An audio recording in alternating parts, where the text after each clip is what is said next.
What's up, YouTube? As you know, overlanding is growing, and most people think that you have to go out west to do it. Actually, there's a lot of overlanding in the east. Ride along with us as we show you how to overland from Maine to Florida. We don't need a destination, let's go where the river's taking us. Like I said in the intro, overlanding is growing. It's one of the fastest growing recreations in the United States today. It's been around for a long time, but it's really taken the United States by storm since around 2020. Everybody thinks that you have to go out west to have a great overlanding adventure. But don't get me wrong, it is absolutely incredible out there. We've made several trips. We actually do a trip out there at least once a year, and it is awesome. But I can tell you, there's also some really awesome overlanding over here on the East Coast as well. Over the last few years, we've managed to put together an almost 6,000 mile route from the state of Maine all the way to the state of Florida. And in this episode, we're going to tell you about each leg that we did and how we did it between those two states.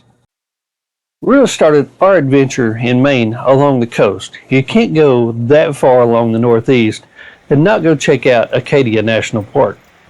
Acadia is the most northeastern national park within the nation. It was established over 100 years ago. Its granite rock shoreline is pretty unique to anything that I had ever seen on the East Coast.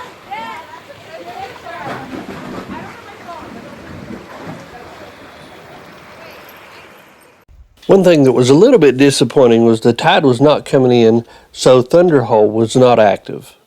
It was still a spectacular view, and with the light the way it was simply amazing. This is what I always imagined the Maine coast looking like. One of the other cool sights was we actually had a seal that came to visit us. There's a seal down there.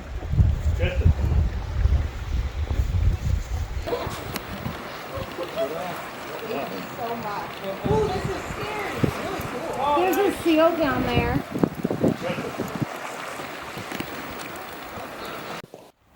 We typically don't do things with a lot of crowds, but having the opportunity to be on the Maine coast at Acadia National Park is one of those things that you just kind of got to do when it's up here, and it's absolutely worth it.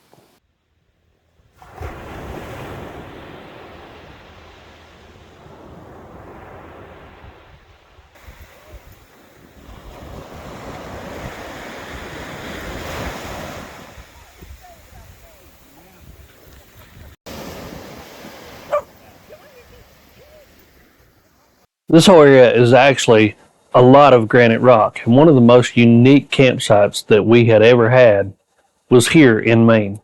It's a series of stacked rocks in different formations, nothing like any of us had ever seen.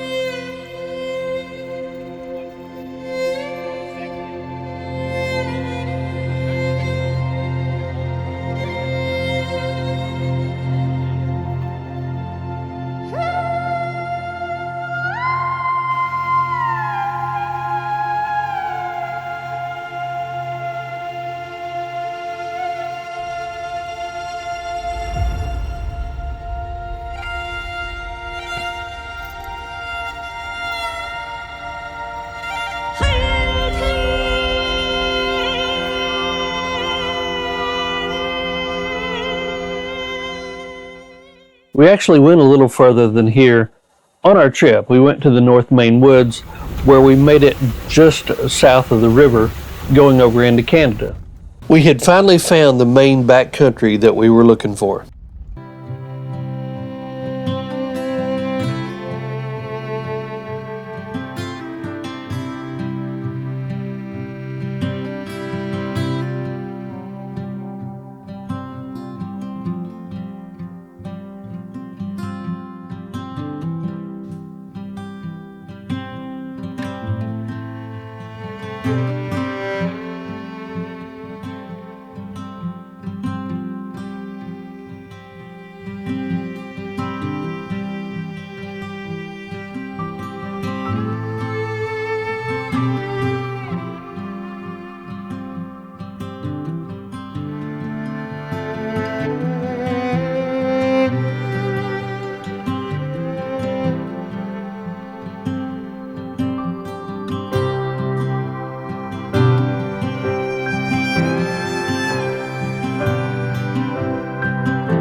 From there, we spent a couple of days making our way back down towards the western side of Maine, and that's where we would pick up the Northeast BDR.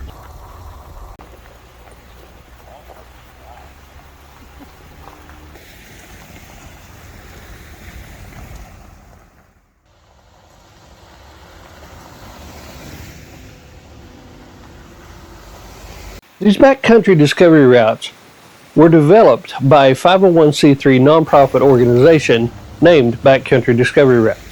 They've created off-highway vehicle routes for adventures and dual sport motorcycle travel. The cool thing about these routes that they've developed is they are on legal roads, so they're perfect for overlanding too. NEBDR starts at the Canadian border. We jumped on it about halfway down through the state. Our jumping on point was in the cool little town of Bingham.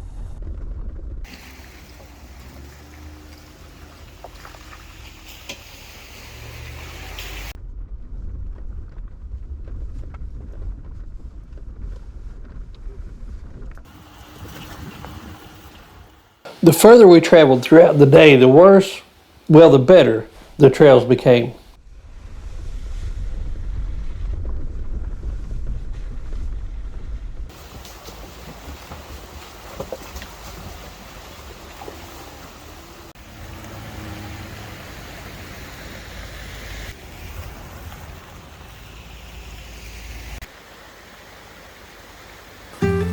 As you make your way through the beautiful state of Maine, it's not just about the roads. It's about all the other scenery, like the streams, the rivers, the lakes, the old rock walls, and the nostalgic buildings.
As the trail led us into New Hampshire, we were hoping to get a glimpse of Mount Washington.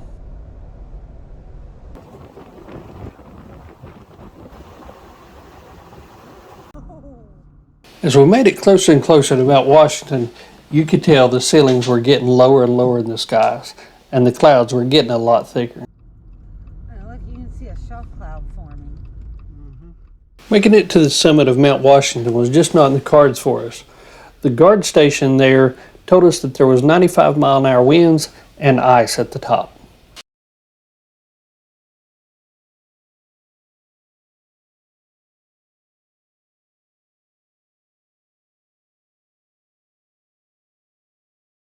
Side.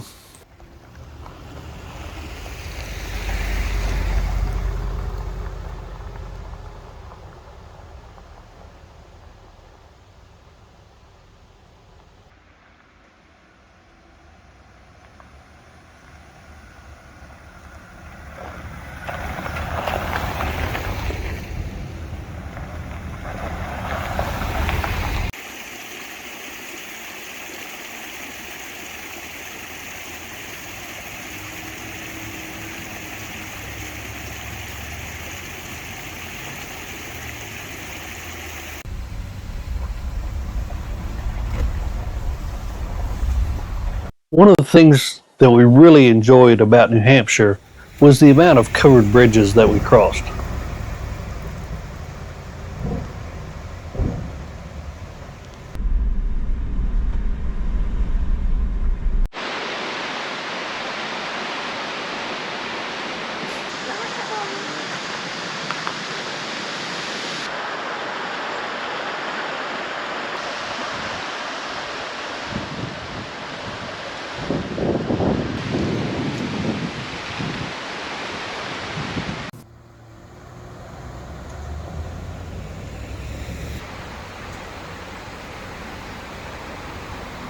One fortunate discovery that we made was the Bath Bridge. Now, this bridge is one of the oldest standing covered bridges in New Hampshire. It was built in 1832. Now, as old as this bridge is, it's still the 5th bridge that has stood at this site, the first one being built sometime around 1794. The other bridges either succumbed to fire or floods, but this one has stood the test of time at a spanning over 390 feet.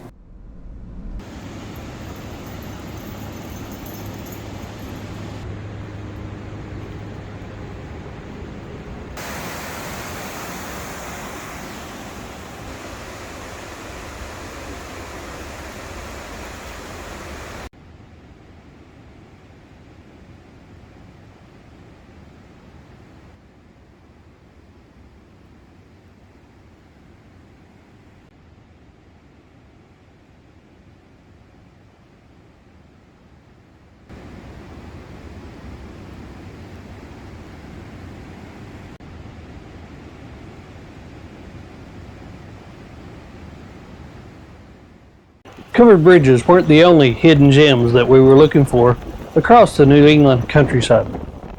What we were looking for was one of the famous sugar houses, one that you could go up and buy what you wanted, and on the honor system, just pay for it.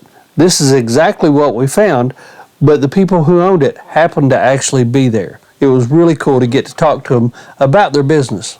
After stocking up on goodies at the sugar house, we made our way on down the road to the Booty family farm stand. These little self-serve farm stands are all over the New England states. It certainly takes you back to a much simpler time, a time that I wish we all still lived in.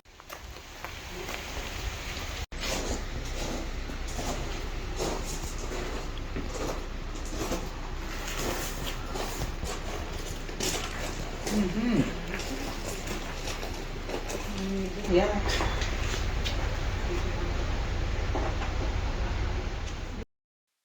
At Woodsville, you'll cross the Connecticut River, and you'll also cross the state line into Vermont. And in just a few more miles, you'll leave the blacktop and hit the Vermont dirt. Vermont has what they call Class 4 roads. Now, these Class 4 roads are non-maintained roads, but they're still on the state or county register. And this is some of the best wheeling that we had found in the New England states so far.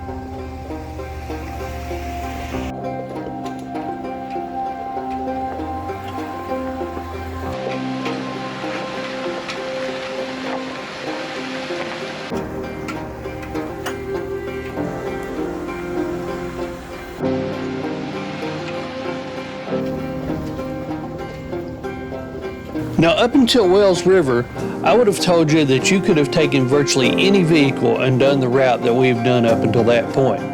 But after that point, that's when things got more interesting and you definitely need some clearance.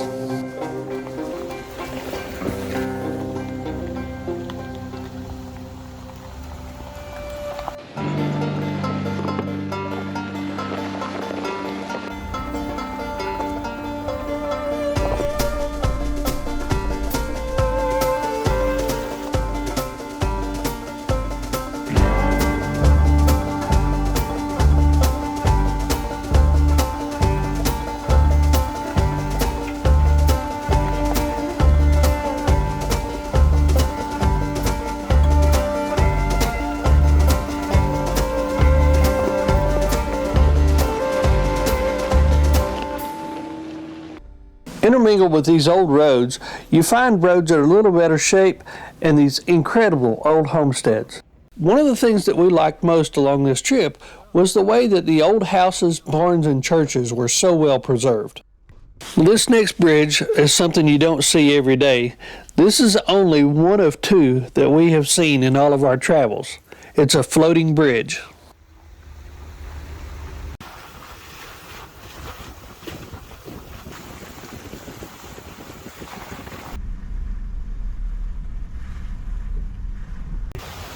Now, in addition to Vermont's great wheeling, it also has some incredible scenic views as well.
We left the BDR 13 months ago and had thought that we got through the majority of the off-road sections in Vermont.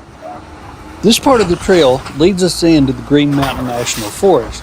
It's one of the more technical sections on the NEBDR.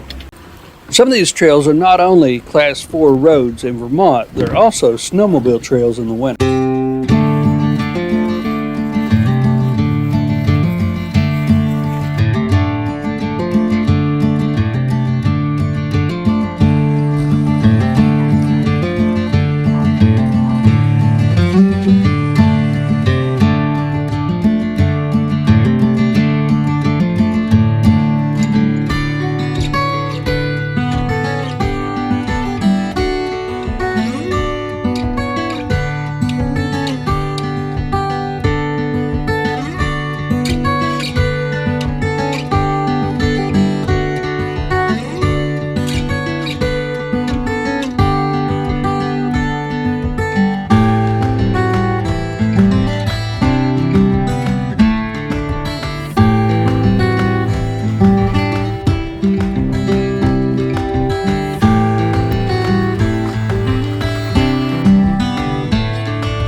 Just south of the Vermont and Massachusetts border, you're going to start running along Dunbar Brook.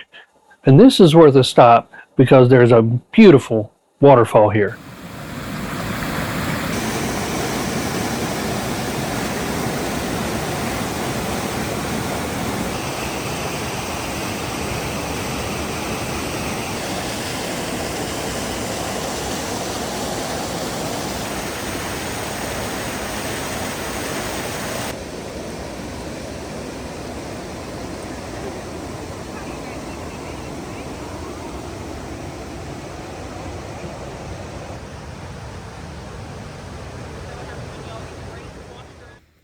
We spent some time at the waterfall, and then it was time to explore the Monroe State Forest.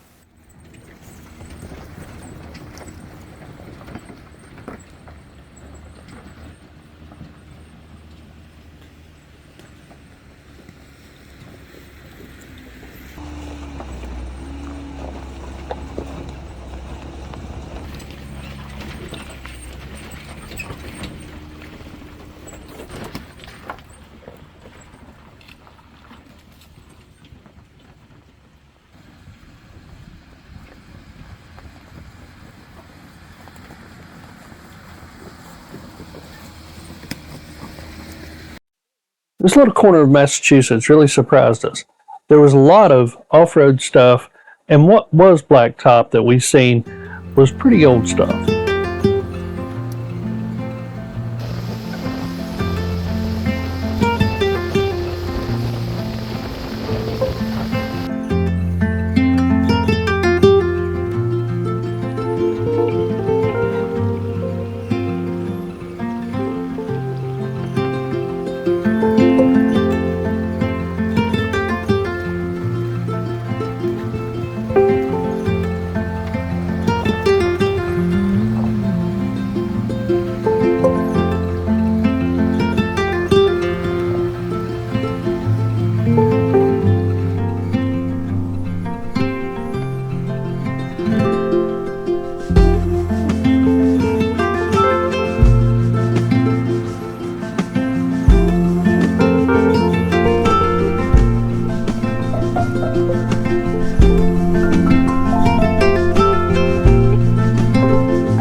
kind of expected this part of Massachusetts to have all kinds of history, such as this old railroad bridge.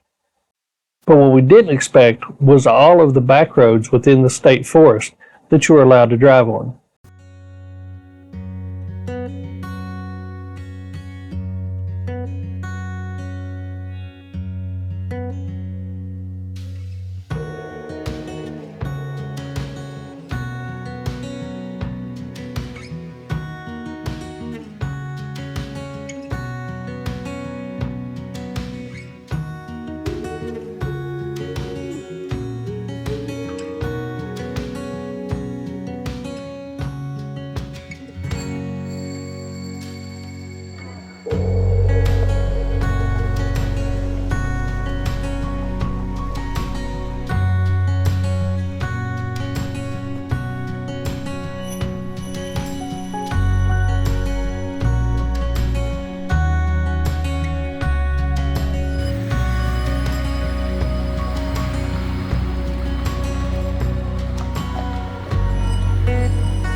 Well, we were just in this next state for a short time. Connecticut didn't let us escape without showing us a few of its unique features.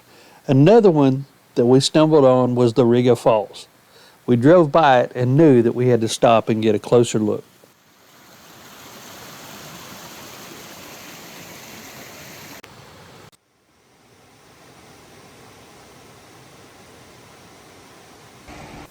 In addition to Connecticut's scenic beauty, it also showed us a good bit of history.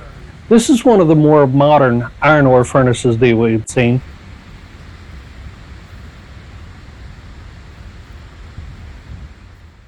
And the next one was the oldest that we had ever seen. Look at that piece of metal right there. It looks like an arrowhead almost. That's really cool. This is the oldest one I've ever seen.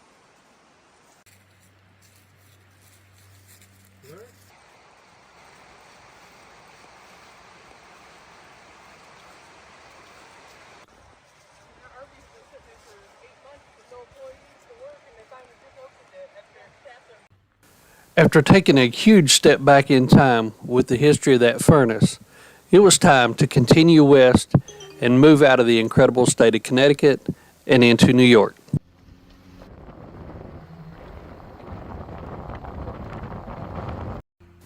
Today would be our final day on the NEBDR. We will be making our way across New York and connecting it up to Pennsylvania.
New York wasn't about to be outdone by Connecticut. It had some gems to show us too. like this old covered bridge.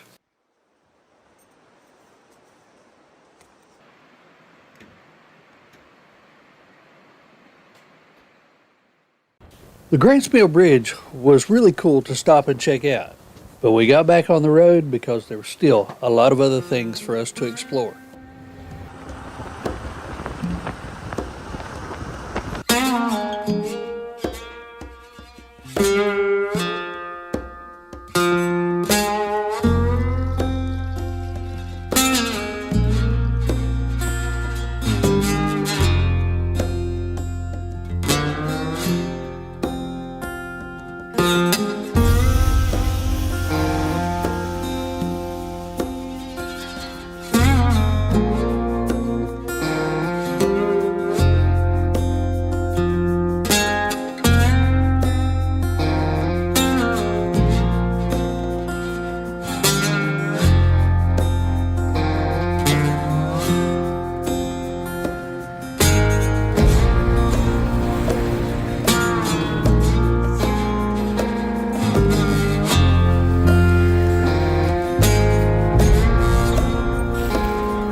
The next stop on our adventure was the remnants of the mansion by Alder Lake. This nearly 11,000 square foot mansion was built by Samuel Coy Kendall as a vacation home here on Alder Lake.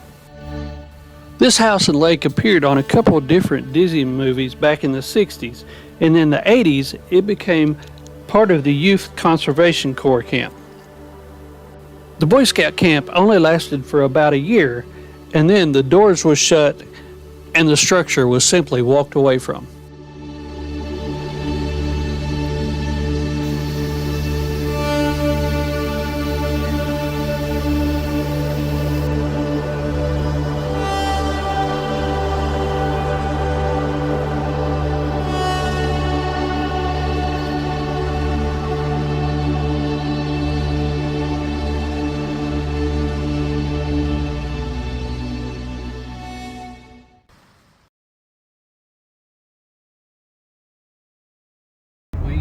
In New York now and are getting ready to make our way into Pennsylvania. Gotcha. Oh, so we did end up in New York. We have officially overlanded in New York for about a half mile. Just as the NEBDR ends at the New York-Pennsylvania border, the MABDR begins there. There's about 100 miles between those 2 points before you get back on the dirt.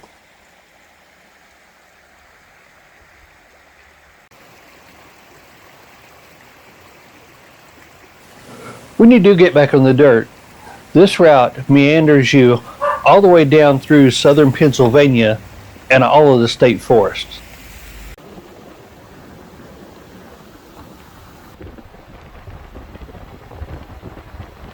Pennsylvania's state forest really impressed us. We had no idea what to expect, and it was a very welcome surprise. One of the other things that really impressed us was the amount of day use areas and picnic areas within the state forest. They were all very well taken care of and really blended in well with the landscape around them.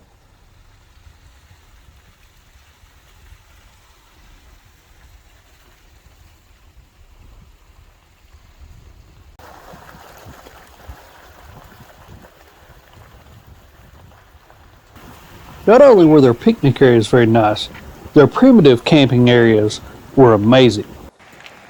This is gorgeous. Yeah, those have been there a while. Yeah. Me? And we're going right on the river here. Yeah. I would have camped here. Oh, absolutely. I think it rain wouldn't matter one little bit. Yeah. There's nothing when we fix the building. Just right up under there.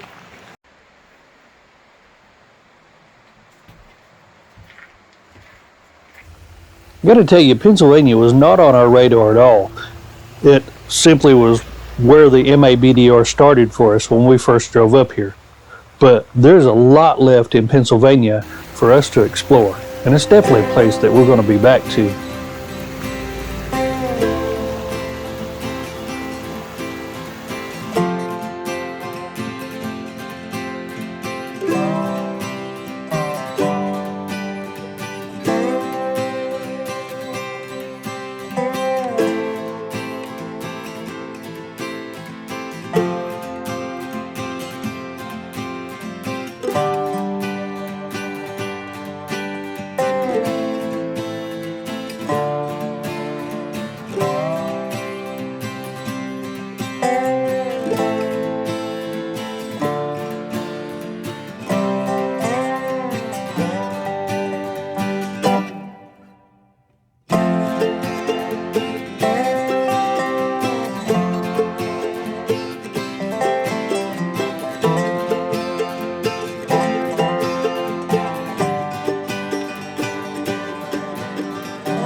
As we moved into West Virginia, we also moved into the snow, and that's exactly what I think of when I think of northeastern West Virginia.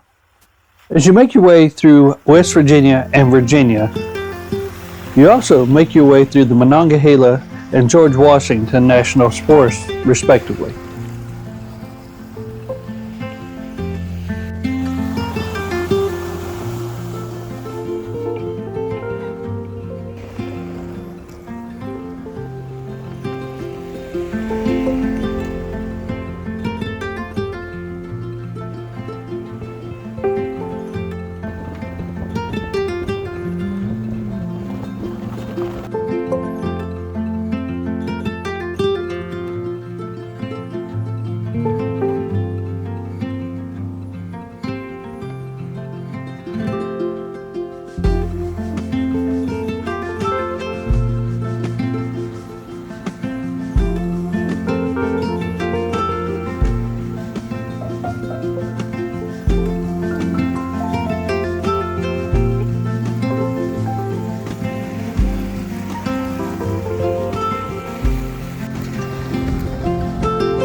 Well, Pennsylvania had several campgrounds that were primitive. They didn't have a whole lot of the way dispersed.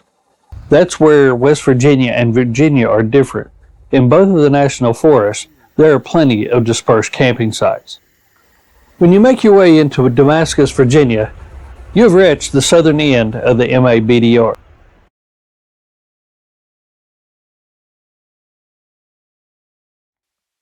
Well, 40 miles south of Damascus, you can find a little town called Hampton, Tennessee, and that's where you can get on the Smoky Mountain 1000. The Smoky Mountain 1000 is a loop that goes around Tennessee, Georgia, South Carolina, and North Carolina. If you're doing this north to south or south to north trip, either one, you can choose to take the western side or the eastern side of the Smoky Mountain 1000. For this trip, we're going to be going down the eastern side.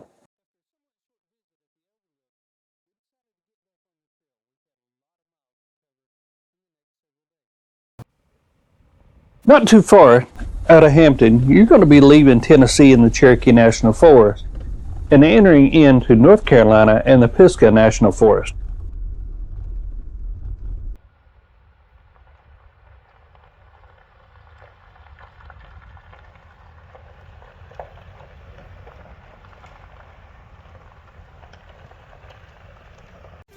This part of the United States is always beautiful, but it's really, really impressive if you can catch it during the turn of the leaves.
One of the best things you'll find along the Smoky Mountain 1000, anywhere along it, is all the amazing campsites that you'll find. And that's in all 5 of the states that it covers.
As you traverse your way through these gorgeous mountains, you'll find all kinds of other little things to stop and check out.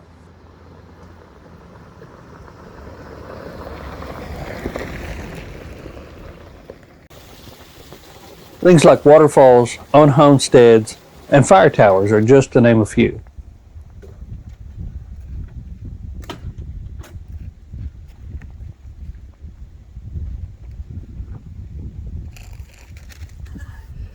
I don't like this. You good? Huh? You good? Almost there. Come on.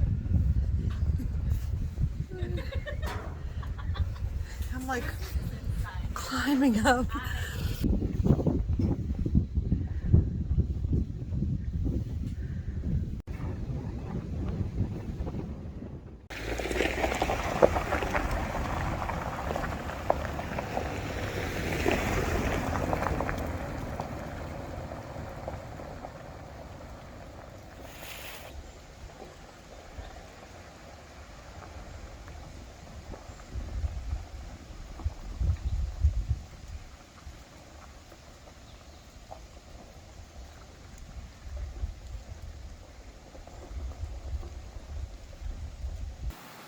Along the eastern part of the Smoky Mountain 1000, you crisscross your way across the county line, bouncing between the Pisgah National Forest and the Cherokee National Forest. And occasionally you'll bounce in and out of the Smoky Mountain National Park. This particular area here is in the Cherokee National Forest, getting pretty close to the Smoky Mountain National Park, and it's one of the coolest overlooks on the whole trail.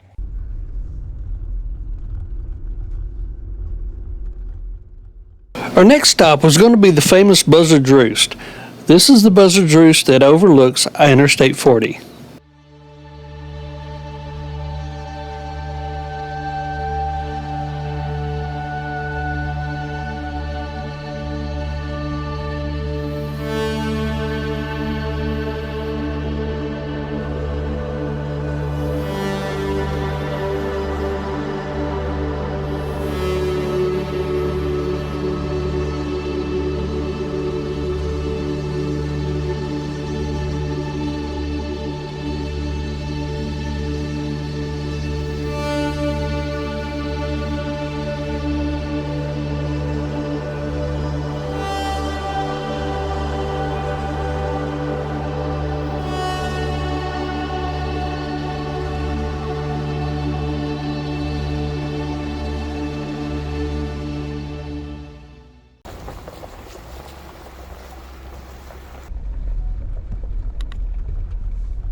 In addition to the mountain views, there's a lot of roads and trails along the creeks and rivers too.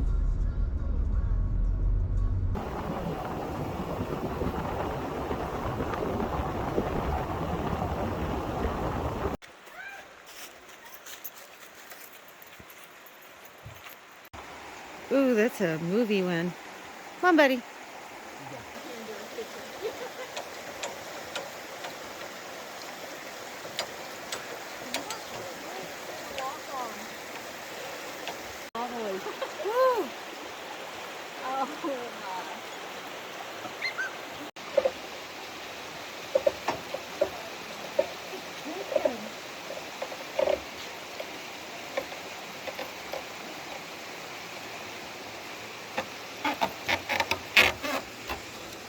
We're all gonna die.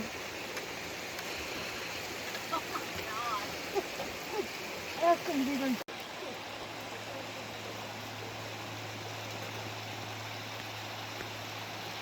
When we got to the mouth of Tellico Creek, we hung a right and headed back up the mountain.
I know I mentioned the waterfalls a little earlier in the video, but the White Rock waterfall here just outside of Tellico is one of the prettiest that there is.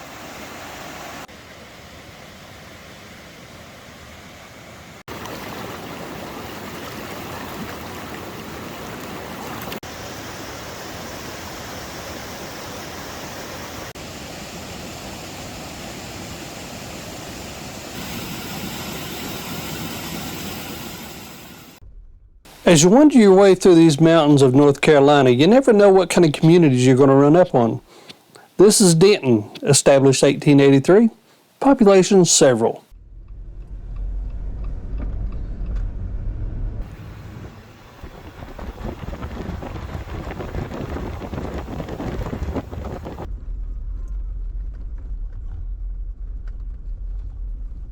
Scattered throughout the Appalachian Mountains are all kinds of old homesteads like this one. A lot of them have been protected by the Forest Service.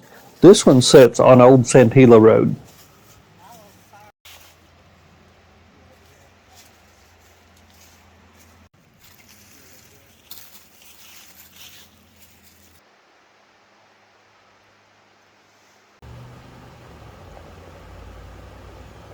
These beautiful and scenic Forest Service roads and trails that weave their way through North Carolina and Tennessee go on forever and ever. You could literally spend weeks in this area and never see the same roads.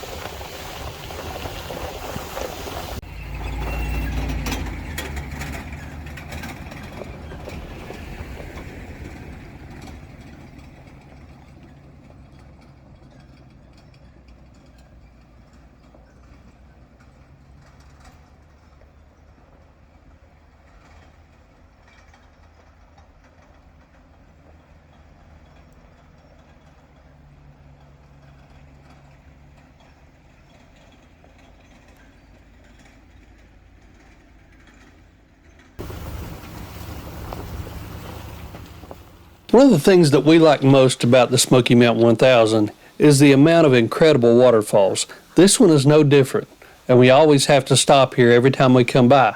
The last time we were here, it was frozen in ice.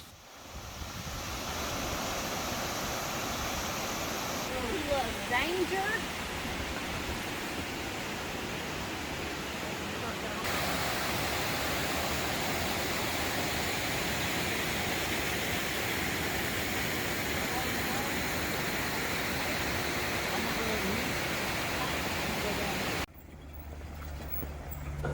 As you get down into the Tellico area, and a little further south than that, near Bullfrog Loop, you start getting into more water crossings.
As we continued to make our way south, we crossed over the Hiwassee River.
As we made it off the Big Frog Road, we found ourselves on a very busy Georgia-Tennessee border along the Conestoga River.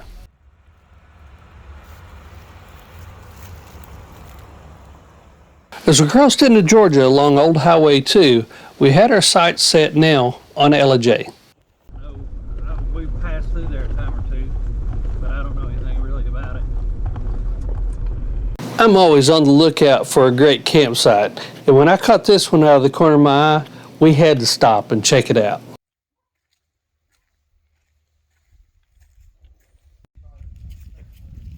Yeah, I bet people come out here and claim this. It don't look like there's anybody up here this weekend.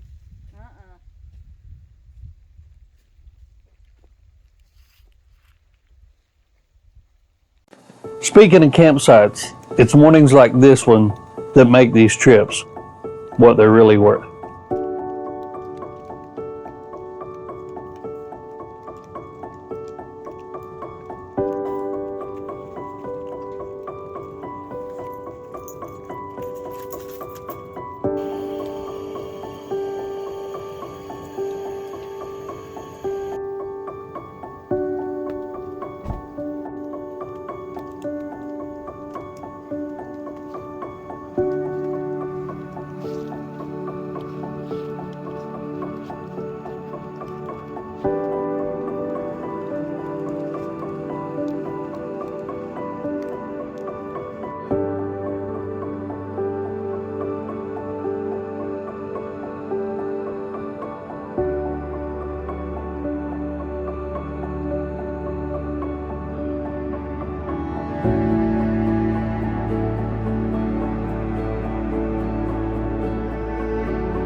Now that we're in Georgia, we're going to start turning east. And this is going to kind of parallel the Georgia-Tennessee border back towards South Carolina. This is ultimately going to connect us in to the Georgia Adventure Trail.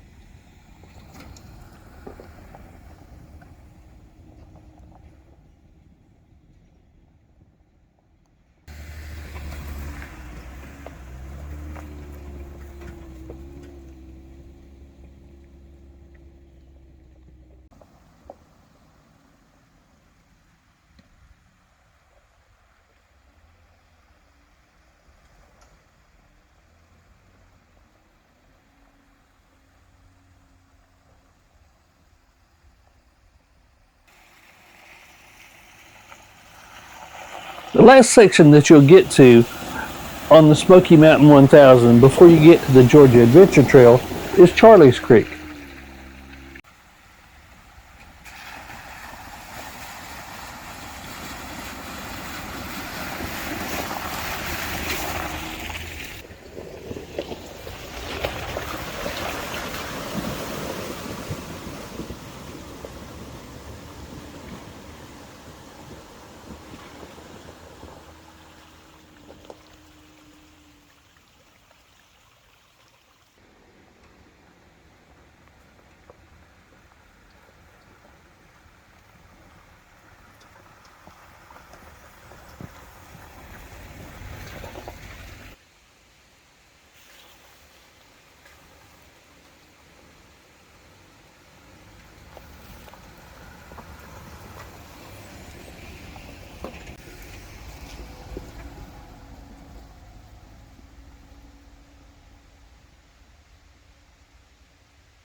As you cross over the beautiful Tallulah River, you make your way onto the Georgia Adventure Trail.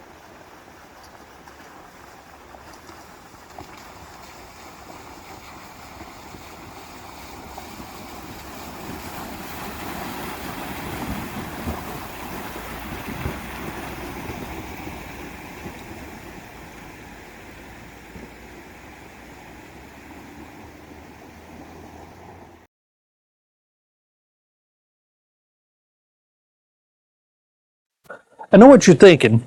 We just skipped the whole state of Georgia.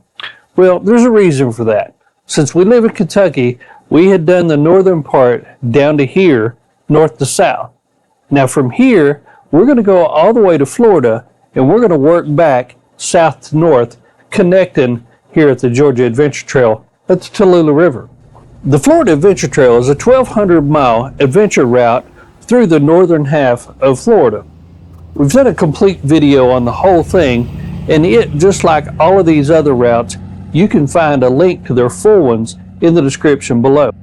We're going to start this pretty much at the southernmost part of the Florida Adventure Trail, and that's in the Ocala National Forest. From there, we're going to be heading north along the east side of the trail, making our way to Georgia. Deb and I have been all over the United States, and this is still one of our favorite places to come to. Not because it's difficult, just because it's so different than anywhere else that you'll go any overlanding trip in the United States. Now we've been pretty fortunate, I guess, that we've hit all of the Florida Adventure Trail so far in a fairly dry season. Now, it's very well marked as far as where the wet places are, or where at least they usually are. And we thought that we had pretty much escaped all of the deep water holes. Yeah, I can see there being some water through here. Yeah, I could too. So out of all of the mud holes that we had seen that were dried up, this one certainly was not dry.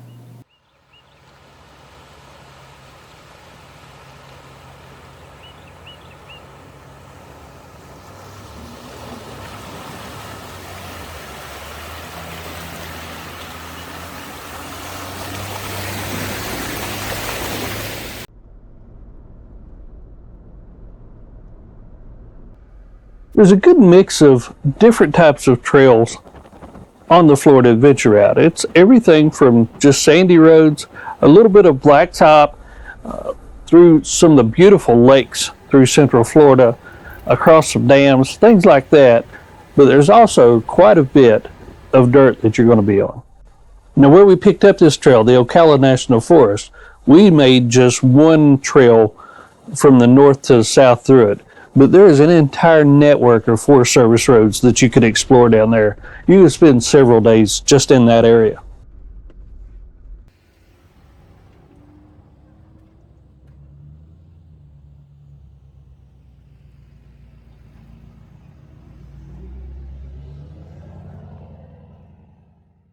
Now, we haven't seen a whole lot of wildlife on this trip, but we did get to see, I guess, a pretty rare sight, and that is the gopher tortoises. After doing some research when we got back, these are actually endangered, and they're not supposed to be very many of them. But on this particular day, we seen 3 different ones.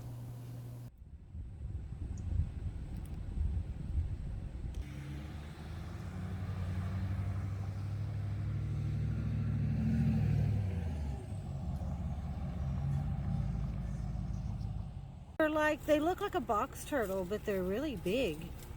Oh, I don't know.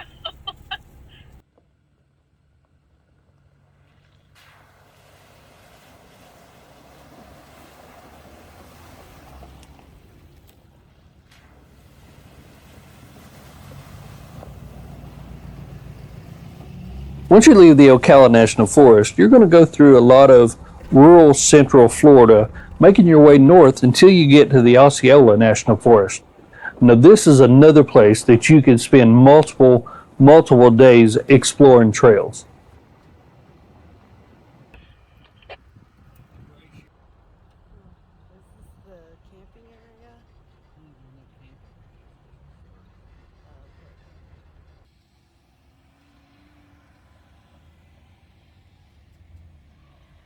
Just like I said a little earlier, I think we've been very fortunate to hit all of the fat in a drier time of the year.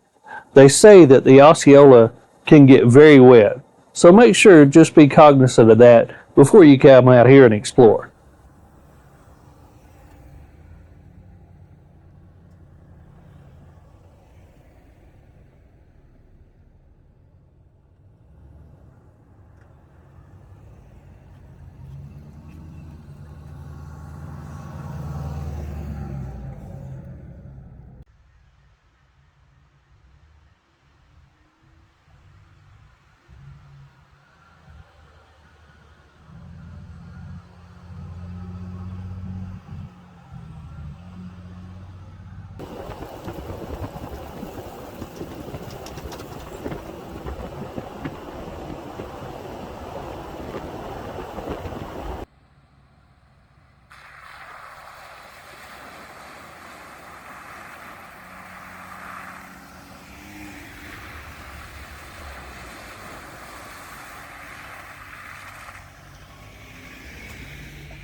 The Florida Adventure Trail is also home to several of the top campsites that we've also stayed at through the years. You guys, you and your son laugh at the craziest shit. That's not funny. And I'm like, it is. It's totally funny. As the fog burned off, we started burning fuel. It was time to get to know the Osceola National Forest.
By this point, we had crossed into Georgia and were officially on the GAT.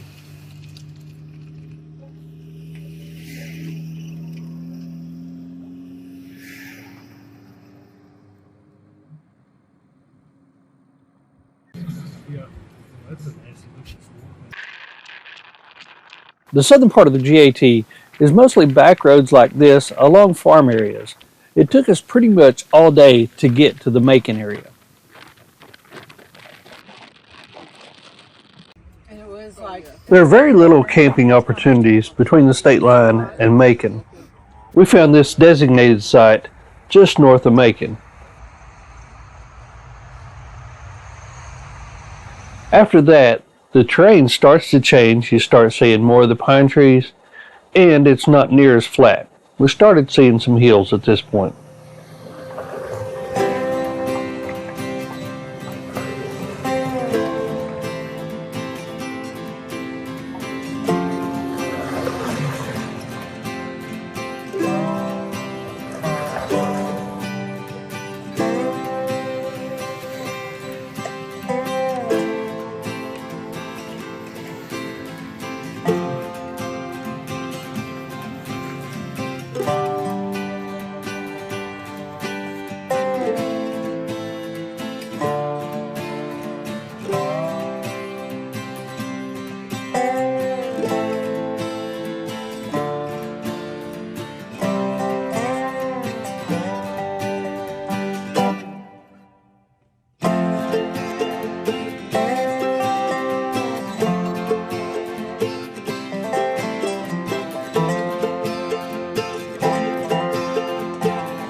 I think it was worth missing it.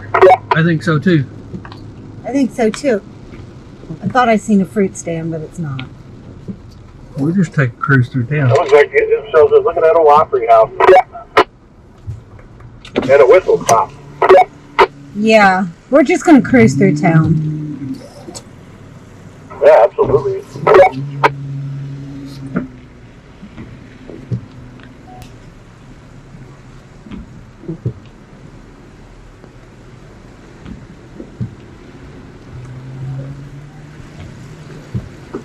Little did we know at this point, we had stumbled on a famous movie set. The movie set from here, if you haven't recognized it already, is from the movie Fried Green Tomatoes. This is a cool town.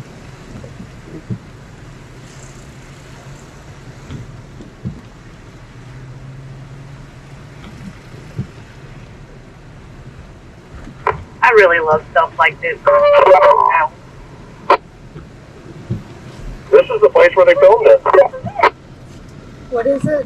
What is it? I'm stopping. Michelle's losing her mind. What did you say it is? This is from Fried Green Tomatoes for the movie. This is the Whistle Stop Cafe right here where we just pulled in at. That's it. This has been on my list to come here. Don't be shy. Tell me how you feel. I will. I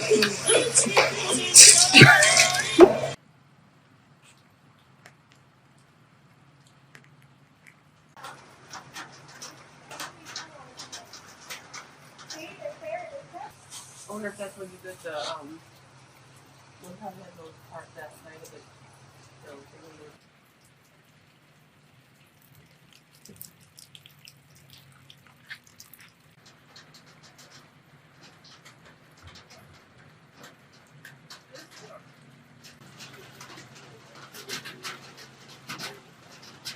Yeah, that's the fireplace.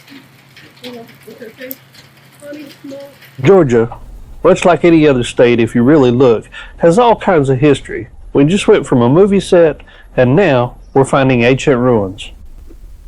This historic site has over 10,000 years of history, from early Native Americans to the DeSotos, all the way to Georgia's first paper mill in 1911. There's a really cool walking trail all the way around it, and you can see all different kinds of ruins.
After taking a few steps way back in time, we were back on the trail again and headed north.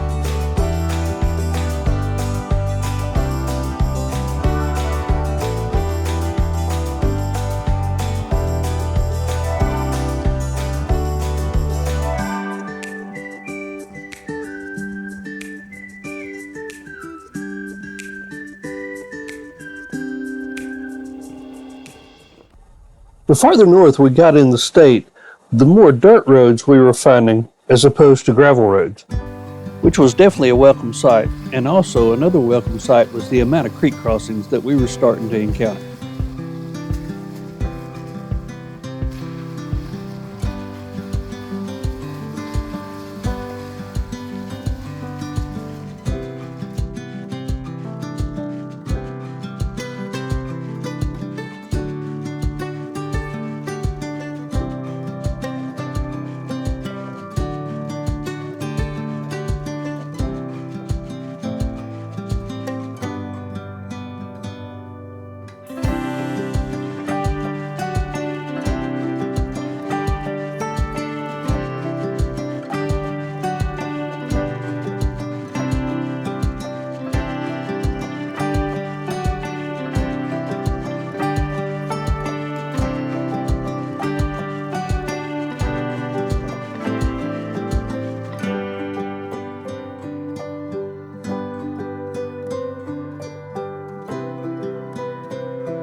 There's so much history in this area, you just have to stop and take a look at things sometimes. One of the things that we like to stop and look at is some of the old cemeteries. That gives us a chance to pay our respects to the people who were here in previous lives.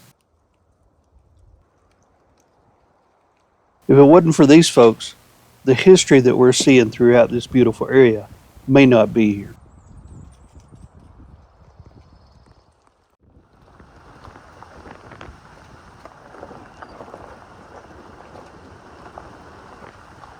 One of the other things that Georgia Adventure Trail is kind of known for in this northern part is some mud sections. Now, we've been pretty lucky because it's actually been dry down here, and this was really the only muddy section that we found.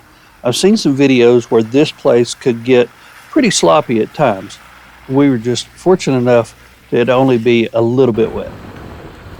Shortly after that muddy section, we were on a section of old road.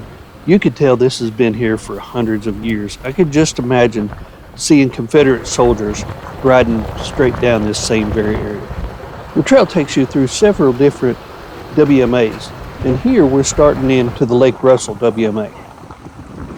You can check the local rules and regulations because there's a lot of these WMAs that you're allowed to primitively camp in.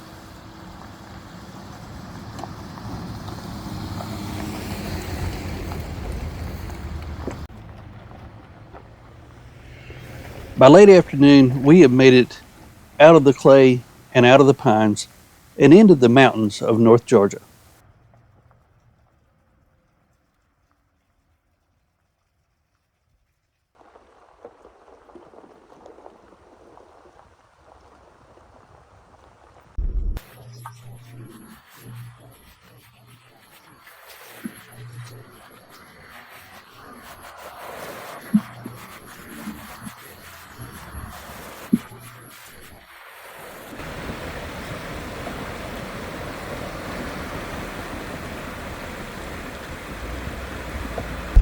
Ended up getting into a good little trail after all.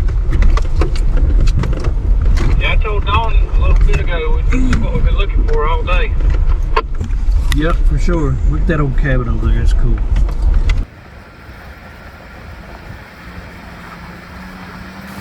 This was definitely more trail than it was road.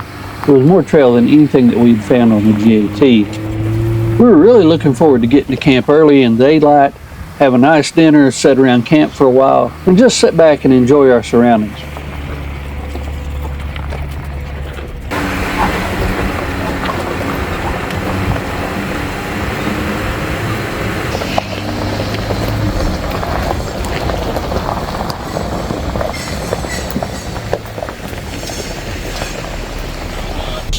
And that's when we found the lock gate. It was time to turn around and look for something different. Lucky for us, our detours are pretty cool. If it had not been for the detour, we would have never seen these three bears running across the field.